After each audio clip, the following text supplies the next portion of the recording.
Hello students, एडुविला point में आपका स्वागत है। और इस चैनल पर आपने क्लास 6 के एसएसटी के वीडियो के पहले पार्ट में विविधता की समझ को पढ़ा है। विविधता क्या होती है, इस चीज़ को हम लोगों ने पहले पार्ट में जाना है और ये है पार्ट 2। इस चैप्टर का दूसरा भाग है जिसमें हम लोग पढ़ेंगे विविधता के आगे की बातों को कि विविधता हमारे जीवन को समृद्ध कैसे बनाती है। तो चलिए इसको देखते हैं। आपने पीछे पढ़ लिया कि विविधता क्या है, लेकिन अब हमें ये देखना है कि विविधता हमारे जीवन को कैसे समृद्ध करती है। मतलब विविधता हमारे जीवन को पूरा कैसे करती है, इस चीज़ को हम समझेंगे। चलिए शुरू करते हैं। जैसे समीर एक और समीर दो दोस्त बने। आपने पीछे एक कहानी को पढ़ा है कि समीर एक और समीर दो कैसे दोस्त बने, लेकिन दोनों दो धर्म के थे, दोनों के कंडीशन अलग अलग थे। ठीक वैसे ही आपकी भी सहेलियां होंगी जो आपसे बहुत अलग होंगी। आपने शायद उनके घर में अलग तरह का खाना खाया होगा, उनके साथ अलग त्यौहार मनाए होंगे, उनके कपड़े पहन कर देखे होंगे, थोड़ी बहुत उनकी भाषा भी सीखी होगी। तो अब कह रहा है कि सूची बनाइए आपने भारत के अलग अलग प्रांतों के कौन कौन से व्यंजन खाए हैं।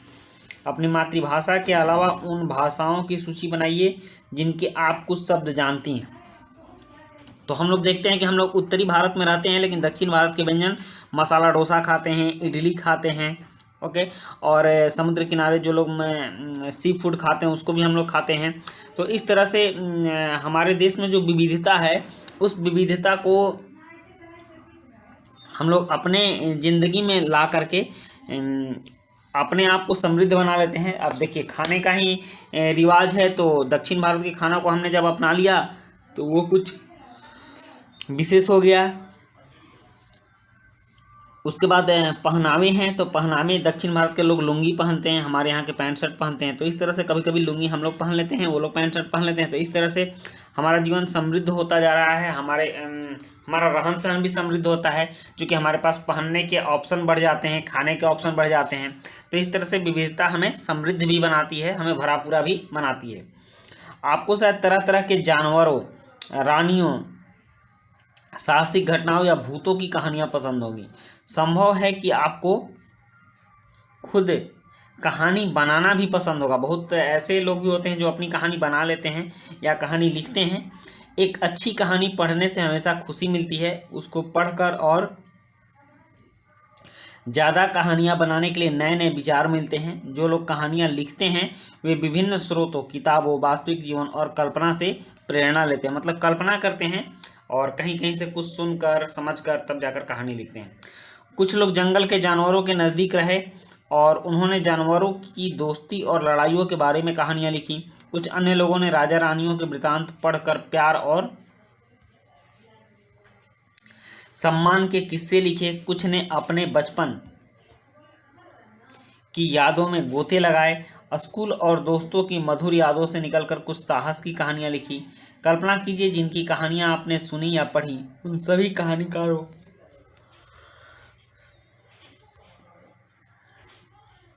या कहानी सुनाने वालों को ऐसी जगह पर रहना पड़े जहां लोग केवल दो ही रंग के कपड़े पहनते हों, लाल एवं सफ़ेद, एक तरह का खाना खाते हों, शायद आलू, समान रूप से केवल दो पशु पक्षी को पालते हों, उदाहरण के लिए हिरन और कौवा, और केवल सांप सीढ़ी खेल को से ही अपना मनोरंजन करते हों। ऐसी जगह रहकर वे कैसी कहानियाँ लिख पाएंगे। मतलब कि अगर उनको विविधता देखने को नहीं मिलेगी, कुछ अंतर समाज में देखने को नहीं मिलेगा, तो उनकी कहानियों का कथ्य कैसा होगा, वो किस तरह की कहानियाँ लिखेंगे। कह रहा है कि मान लीजिए आप एक चित्रकार या कहानीकार हैं जो इस जगह पर रहती हैं। ऐसी जगह के जीवन पर एक कहानी लिखिए या चित्र बनाइए। क्या आप सोचती हैं आपको ऐसी जगह में रहने में मज़ा आएगा? उन 5 चीज़ों की सूची बनाइए जिनकी कमी ऐसी जगह में सबसे ज़्यादा खलेगी। अब जहाँ आप जाइए दो ही तरह के कपड़े हों, दो ही तरह के भोजन हो, दो ही तरह के खाने वाली वस्तुएं हो, या दो ही तरह के जानवर हो, दो ही तरह के पशु हो, तो फिर आपको कैसा लगेगा कि ऐसा होता तो अच्छा होता, इस तरह का कपड़ा होता तो अच्छा होता, उस तरह के खाने की चीज़ें होती तो अच्छी होती।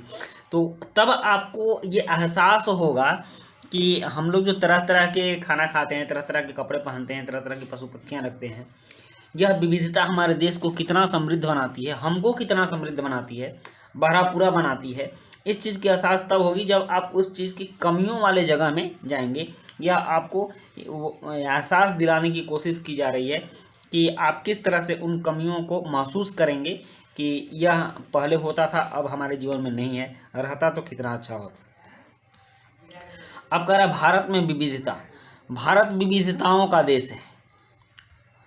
हम विभिन्न भाषाएं बोलते हैं, विभिन्न प्रकार का खाना खाते हैं, अलग अलग त्यौहार मनाते हैं और भिन्न भिन्न धर्मों का पालन करते हैं। लेकिन गहराई से सोचे तो वास्तव में हम एक ही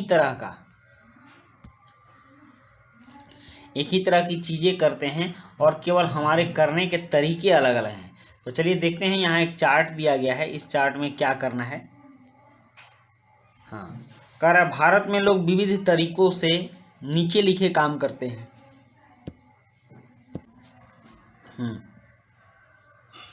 कह रहा है भारत में लोग विभिन्न तरीकों से नीचे लिखे काम करते हैं और उनमें एक तरीका बताया गया है, दो और तरीके लिखिए, आपको लिखना है। कह रहा है प्रार्थना इबादत करना। तो कोई भक्ति गीत गाता है, कोई क्या करता है, कोई बैठकर ध्यान करता है, मन ही मन प्रार्थना करता है, कोई गुरु ग्रंथ साहब पढ़ता है। तो इसमें विविधता है ना। शादी करना, तो कहीं लोग अदालत के रजिस्टर में दस्तखत करके शादी करते हैं, कहीं अरेंज मैरिज घर में पूरी बैंड बाजा बारात के साथ करते हैं, और कुछ लोग चर्च में जाकर भी शादी करते हैं, मंदिरों में शादी करते हैं। तो आप इस तरह भी लिख सकते हैं। भिन्न प्रकार के कपड़े पहनना, तो मणिपुर में औरतों का फ्नैक पहनना और उत्तरी बिहार में औरतों का साड़ी पहनना आपने देखा है। और मध्य प्रदेश छत्तीसगढ़ साइड में चले जाइए तो औरतों का, या फिर राजस्थान साइड में घाघरा चोली पहनना। तो ये सब विविधताएं देखने को मिलती हैं। और उसके बाद है अभिवादन करना, मतलब दूसरे को प्रणाम करना या फिर सम्मान देना। तो झारखंड के आदिवासियों का एक दूसरे को जोहार कहना, दिल्ली में राम राम कहना, और उत्तर प्रदेश साइड में चले जाइए तो प्रणाम भैया बोलना। तो इस तरह से अभिवादन करने के तरीके जो हैं वो अलग अलग होते हैं। चावल पकाना, चावल पकाने में विविधता होती है। मीट या सब्जी डालकर चावल पकाना बिरयानी कहलाता है, और उसमें दाल सब्जी डाल दीजिए तो खिचड़ी बन जाती है, या फिर जीरा फ्राई कर दीजिए तो जीरा फ्राई चावल बन जाता है। तो ये विविधताएं हैं जो कि एक ही काम को अलग अलग ढंग से हम लोग करते हैं। और आप ध्यान से देखेंगे तो ये सारी विविधताएं हमें अच्छी लगती हैं जब एक साथ, कभी आपको बिरयानी खाने को मिल जाए, कभी खिचड़ी खाने को मिल जाए, या फिर कभी जीरा फ्राई खाने को मिल जाए, तो कितना अच्छा लगता है। एक ही दिन पानी वाला चावल खा खा कर प्रेशर कुकर वाला आदमी बोर हो जाता है, तो थोड़ा उस विविधता को अपना लेता है और अपने खाने के जायके को बदल देता है। तो यही कह रहा है कि ये विविधता जो है हमको समृद्ध बनाती है, हमको भरी पूरी बनाती है। अब कह रहा है हम विविधता को कैसे समझें, विविधता को समझे कैसे। तो यहाँ कहा जा रहा है करीब 200-225 वर्ष पहले जब रेल, हवाई जहाज, बस और कार हमारे जीवन का हिस्सा नहीं थे, तब भी लोग संसार के एक भाग से दूसरे भाग की यात्रा करते थे। वे पानी के जहाज में घोड़ों या ऊंट पर बैठकर जाते या फिर पैदल चल कर जाते थे, लेकिन यात्राएं करते थे। अक्सर ये यात्राएं खेती और बसने के लिए नई जमीन की तलाश में या फिर व्यापार के लिए की जाती थी। क्योंकि यात्रा में बहुत समय लगता था, इसलिए लोग नई जगह पर अक्सर काफ़ी लंबे समय तक ठहर जाते थे। इसके अलावा सूखे और अकाल के कारण भी कई बार लोग अपना घर बार छोड़ देते थे। तो यहाँ आप देख रहे हैं किस तरह लोग एक जगह से दूसरी जगह जाते थे और अपने किन किन आवश्यकताओं की पूर्ति करने के लिए जाते थे। उन्हें जब पेट भर खाना नहीं मिलता था तो वे नई जगह जाकर बस जाते थे। कुछ लोग काम की तलाश में, कुछ युद्ध के कारण घर छोड़ देते थे। लोग जब नई जगह में बसना शुरू करते थे तो उनके रहन सहन में थोड़ा बदलाव आ जाता था। कुछ चीज़ें में नई जगह की अपना लेते थे और कुछ चीज़ों में पुराने ढर्रे पर नहीं चला करते थे। इस तरह उनकी भाषा, भोजन, संगीत, धर्म आदि में नए और पुराने का मिश्रण होता रहता था। उनकी संस्कृति और नई जगह की संस्कृति में आदान प्रदान होता रहता था और धीरे धीरे एक मिश्रित यानी मिली जुली संस्कृति उभरती थी। मतलब आपने देखा कि किस तरह लोग एक जगह से दूसरी जगह जाकर दूसरी संस्कृतियों के भी कुछ भागों को सीख लेते थे और अपनी मिली जुली संस्कृति बना लेते थे। अब करें कि अलग अलग क्षेत्रों का इतिहास देखें तो हमें पता चलेगा किस तरह विभिन्न सांस्कृतिक प्रभावों ने वहाँ के जीवन और संस्कृति को आकार देने में योगदान किया। जैसे आप हड़प्पा की संस्कृति देख लीजिए, या फिर फिर हड़प्पा के बाद आप वैदिक सभ्यता की संस्कृति देख लीजिए, दोनों में किस तरह अलगाव है, विविधता है। इस तरह से कई क्षेत्र अपने विशिष्ट इतिहास के कारण विविधता संपन्न हो जाते थे। ठीक इसी प्रकार लोग अलग अलग तरह की भौगोलिक स्थितियों से किस प्रकार सामंजस्य बैठाते हैं। भौगोलिक स्थिति, उसमें विविधता उत्पन्न होती है। उदाहरण के लिए आप समुद्र के पास रहने में और पहाड़ी इलाकों में रहने में बड़ा फर्क होता है। न केवल वहाँ के लोगों के कपड़ों और खान पान की आदतों में फर्क होगा, बल्कि वे जिस तरह का काम करेंगे वे भी अलग अलग होंगे। शहरों में अक्सर लोग यह भूल जाते हैं कि उनका जीवन उनके भौतिक वातावरण से किस तरह गहराई से जुड़ा हुआ है। ऐसा इसलिए कि शहरों में लोग विरले ही अपनी सब्जियां अनाज उगाते हैं, वे इन चीज़ों के लिए बाजार पर निर्भर करते हैं। आइए भारत के दो भागों लद्दाख और केरल के उदाहरणों के जरिए यह समझने की कोशिश करें कि किसी क्षेत्र की विविधता पर उसके ऐतिहासिक और भौगोलिक कारकों का क्या असर पड़ता है। आप एटलस में भारत का नक्शा देखिए और उसमें ढूंढिए ये दोनों क्षेत्र लद्दाख और केरल कहाँ पर है। ये देखिए, यह लद्दाख का क्षेत्र है और लद्दाख का क्षेत्र हिमालय का उत्तरी भाग है, जहां बहुत ज़्यादा ठंडी पड़ती है और साल में करीब 5-6 महीने तक इन सभी इलाकों में बर्फ़ की मोटी परत जमी रहती है। तो यहाँ का रहन सहन आप समझ सकते हैं कि कैसा होगा। और दूसरा आप एक केरल साइड का देख लीजिए। केरल साइड में समुद्र है, वहाँ के लोग कैसे रहते हैं। वहाँ इस तरह के मछलियों पकड़ने के जाल वगैरह लगे हुए हैं और ये चीनी जाल इसको बोला जा रहा है। देखिए यहाँ केरल में मनाया जाने वाला ओणम त्यौहार का फ़ोटो है। लद्दाख में इस तरह के फ़ोटो नहीं दिखते हैं क्योंकि वहाँ ठंड बहुत ज़्यादा रहती है, तो लोग पानी से बचने का काम करते हैं। तो वहाँ के रहन सहन और केरल के रहन सहन में काफ़ी आपको अंतर दिख सकता है। चलिए लद्दाख के बारे में हम लोग थोड़ा जान लेते हैं। कह रहा है लद्दाख जम्मू और कश्मीर के पूर्व में पहाड़ियों में बसा एक रेगिस्तानी इलाका है। रेगिस्तानी इलाका मतलब जहाँ कुछ होता नहीं है। हर वर्ष काफ़ी लंबे समय तक बर्फ़ से ढका रहता है और इस क्षेत्र में बहुत ही कम पेड़ उग पाते हैं। पीने के पानी के लिए लोग गर्मी के महीनों में पिघलने वाली बर्फ़ पर निर्भर करते हैं। यहाँ के लोग एक खास किस्म की बकरी पालते हैं जिससे पश्मीना ऊन मिलता है। यह ऊन कीमती है, इसलिए पश्मीना शाल बड़ी महंगी होती है और लद्दाख के लोग बड़ी सावधानी से इस ऊन को इकट्ठा करके कश्मीर के व्यापारियों को बेच देते हैं। मुख्यतः कश्मीर में ही पश्मीना शालें बुनी जाती हैं। यहाँ के लोग दूध से बने पदार्थ जैसे मक्खन, चीज़, खास तरह का छेना और मांस खाते हैं। हर एक परिवार के पास कुछ गाय, बकरी और याक होती है। याक देखते हैं ना, बड़े बड़े बालों वाला जो जीव होता है उसको याक कहते हैं। और रेगिस्तान होने का मतलब यह नहीं कि व्यापारी यहाँ आने के लिए आकर्षित नहीं हुए। लद्दाख तो व्यापार के लिए एक अच्छा रास्ता माना गया क्योंकि यहाँ कई घाटियाँ हैं जिनसे गुजरकर मध्य एशिया के काफ़िले उस इलाके में पहुँचते थे जिसे आज तिब्बत कहते हैं। और ये काफ़िले अपने साथ मसाले, कच्चा रेशम, दरियाँ लेकर चलते थे। दरी जो नीचे बिछाई जाती है उसको दरी बोलते हैं।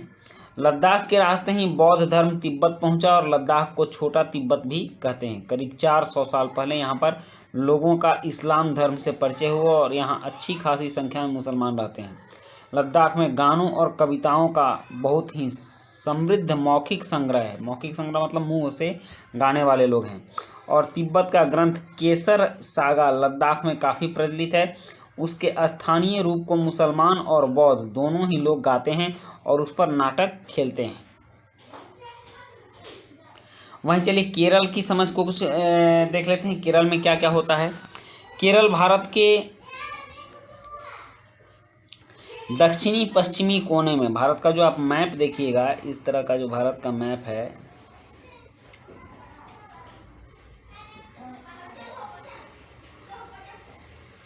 ऐसा भारत का मैप है ना, तो दक्षिणी पश्चिमी कोने में इस भाग पर केरल है। ठीक, यहाँ पर।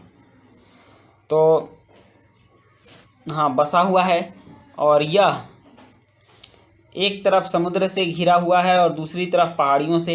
इन पहाड़ियों पर विविध प्रकार के मसाले जैसे काली मिर्च, लौंग, केरल मसालों का बहुत बड़ा क्षेत्र है, इलायची।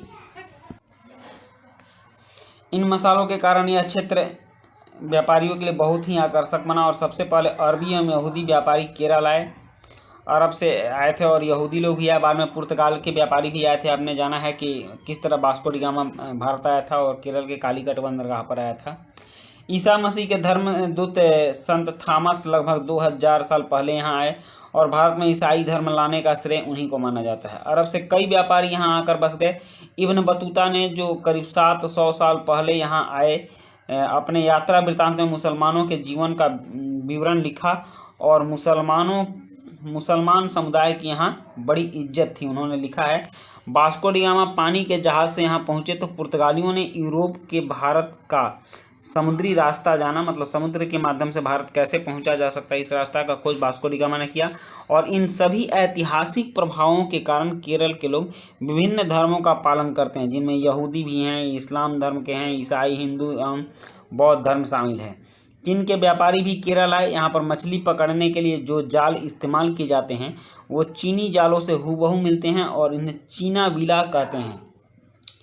तलने के लिए लोग जो बर्तन इस्तेमाल करते हैं उन्हें चीना चट्टी कहते हैं और इसमें चीन शब्द इस बात की ओर इशारा करता है कि इसकी उत्पत्ति कहाँ होगी, मतलब ये चीन से ही आया होगा। और केरल की उपजाऊ जमीन और जलवायु चावल की खेती के लिए बहुत उपयुक्त है और वहाँ के अधिकतर लोग मछली, सब्जी और चावल खाते हैं। यहाँ देखिए केरल में मनाया जाने वाला त्यौहार ओणम का एक ओणम की तस्वीर है और किस तरह नौका दौड़ यहाँ पर होती है। लद्दाख में तो ये संभव ही नहीं है। आप समझ सकते हैं कि वहाँ ठंड बहुत ज़्यादा पड़ती है तो लोग पानी से दूर ही रहते हैं। अब कह रहा है दोनों के बीच की विविधता को समझिए कि केरल और लद्दाख की भौतिक स्थितियाँ एक दूसरे से बिल्कुल अलग हैं। वहीं हम यह भी देखते हैं कि दोनों क्षेत्रों के इतिहास में एक प्रकार के सांस्कृतिक प्रभाव हैं।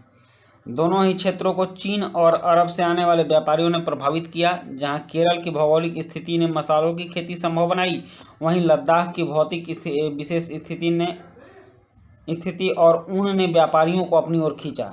इस तरह पता चलता है कि किसी भी क्षेत्र के सांस्कृतिक जीवन का उसके इतिहास और भूगोल से प्रायः गहरा रिश्ता होता है।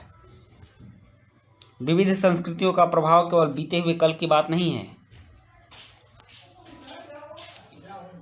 हमारे वर्तमान जीवन का आधार ही काम के लिए एक जगह से दूसरी जगह जाना है। हर एक कदम के साथ हमारे सांस्कृतिक रीति रिवाज और जीने का तरीका धीरे धीरे उस क्षेत्र का हिस्सा बन जाता है जहां हम पहुंचते हैं।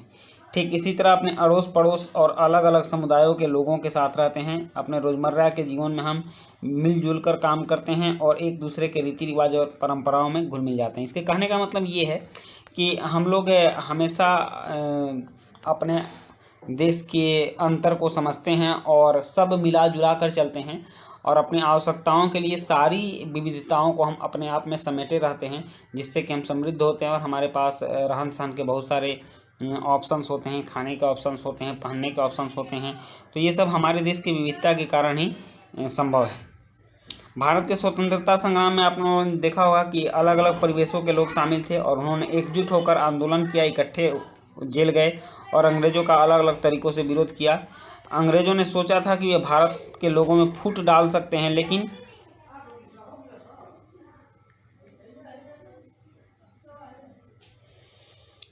ऐसा नहीं हो सका क्योंकि उनमें काफ़ी विविधताएं हैं। वो सोच रहे थे इसलिए फूट डाल देंगे, मगर लोगों ने दिखला दिया कि वे एक दूसरे के चाहे कितने भी भिन्न हों, अंग्रेज़ों के खिलाफ बड़ी लड़ी जाने वाली लड़ाई में वे सब एक साथ थे। यहाँ एक कविता दी गई है जिसने कि हमारी विविधता को और हमारी विविधता में एकता को उजागर किया है। तो इस तरह से हम देखते हैं कि हम सारे मिलकर के किस तरह से अंग्रेज़ों को भगा दिए पूरे भारतवर्ष पर। सारे अलग अलग संस्कृतियों के होते हुए, अलग अलग भाषाओं के होते हुए एकजुट होकर हमने भारतीय स्वतंत्रता की लड़ाई लड़ी और अंत में भारत स्वतंत्र हुआ। और उस दिन आप स्वतंत्रता के दिन नेहरू जी को भाषण देते हुए देख सकते हैं। ये जो गीत जो गाया गया है या जालियांवाला बाग हत्याकांड में गाया गया था, और इस हत्याकांड में एक ब्रिटिश जनरल ने शांति प्रिय निहत्थे लोगों पर, जनरल डायर उसका नाम था, गोली चलवा दी, जिसमें कि हज़ारों लोग मारे गए थे। और इस हज़ारों लोग में महिला, पुरुष, हिंदू, मुसलमान, सिख, कितने ऐसे सारे लोग थे जो अंग्रेज़ों की पक्षपातपूर्ण नीति का विरोध करने के लिए जमा हुए थे। और यह गीत उन्हीं शहीदों की याद में गाया गया था। स्वतंत्रता संग्राम के दौरान उभरे गीत एवं यह विविधता के प्रति हमारा विश्वास बनाए रखते हैं। क्या आप भारतीय झंडे की कहानी जानती हैं? स्वतंत्रता संग्राम के दौरान ही भारत के झंडे की परिकल्पना की गई थी और भारतीय झंडे को स्वीकार किया गया था। जवाहरलाल नेहरू ने अपनी किताब भारत की खोज, याद रखिएगा कि भारत की खोज किसने लिखा है, तो ये जवाहरलाल नेहरू ने लिखा है कि भारतीय एकता कोई बाहर से थोपी हुई चीज़ नहीं है, बल्कि यह बहुत ही गहरी और जिसके अंदर अलग अलग तरह के विश्वास और प्रथाओं को स्वीकार करने की भावना है। इसमें विविधता को पहचानना और प्रोत्साहित किया जाता है। यह नेहरू ही थे जिन्होंने भारत की विविधता का वर्णन करते हुए अनेकता में एकता का विचार हमें दिया। और आज भी हम कहते हैं कि हमारे देश में अनेकता में एकता का विचार स्पष्टतः दिखता है, और किस तरह हम अनेक होते हुए भी एक हैं, एक झंडे के तल पर हैं, एक भारतीय राष्ट्र के अंदर है। रविन्द्रनाथ टैगोर द्वारा रचित हमारा राष्ट्रगान भी हमारी भारतीय एकता की ही एक अभिव्यक्ति है। राष्ट्रगान किस तरह से एकता का वर्णन करता है, इसे अपने शब्दों में लिखना है, आप लिखिएगा। तो इस तरह से हमने देखा कि हमारे देश में कितनी विविधता हैं, कितने अंतर हैं, लेकिन फिर भी जब देश की बात आती है, जब रहन सहन की बात आती है, तो वो सारी विविधताएं तिरोहित हो जाती हैं और हम सब एक ही झंडा के तले, एक ही राष्ट्र के नीचे सारे विविधताओं को स्वीकार करते हुए सब अपने आप में एकता स्थापित करते हुए भारत में जीते हैं। तो ये थी विविधता की समझ, और आगे के चैप्टर में हम लोग विविधता और भेदभाव को पढ़ेंगे। तो इस तरह से आज का आपका ये चैप्टर पूरा हुआ। इसका पहला पार्ट भी हमारे चैनल पर दिया हुआ है, ये दूसरा पार्ट है, आपने दूसरे पार्ट को भी देख लिया। अब नेक्स्ट पार्ट में हम इसके प्रश्न उत्तर को करवाएंगे। तो मिलते हैं अब हम लोग इसके नेक्स्ट पार्ट में। Thank you.